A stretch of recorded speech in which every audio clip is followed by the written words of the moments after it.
rock above it. Oh, yeah.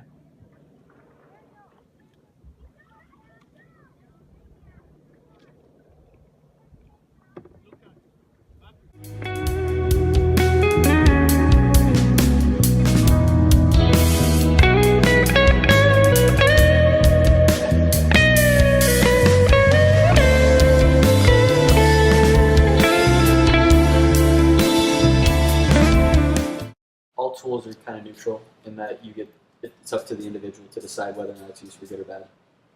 One thing I'm sure of is that I think in the future we're going to have more social acceptance of everyone regardless of anything. I think we're going to be able to bridge the gap of people being negative and really for no reason. I mean, there are certain instances where it's necessary to be negative. Let's say you're an investor for a business and you don't believe in the idea or it's not making enough money. You know, that makes sense. You don't have to talk well about something that's not good. But at the end of the day, we as a society, I think, are figuring out how to connect better with each other and how not to be dismissive of people who are not the exact same as everybody else. And that's one really exciting part for me, at least, thinking about what tomorrow will be like. Is I've even noticed this since I was a kid, is that people are becoming a lot more accepting of people, regardless what they like to do or who they are. Do you think that that's a trend that we'll see to... What immediately comes to my head is a conversation I had with my brother this morning. We were sitting back in Cincinnati at this really local place, and he sees what I do on a regular basis, interacting on social media like Instagram, Twitter, just podcasts, and LinkedIn and everything.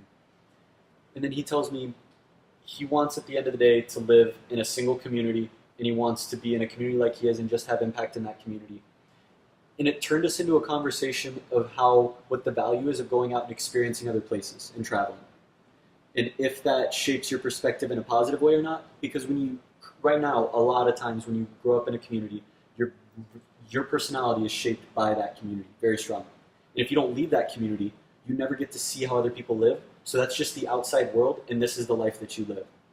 So do you think that technology is breaking that down and making it so that people can travel without physically needing to travel and experience those cultures?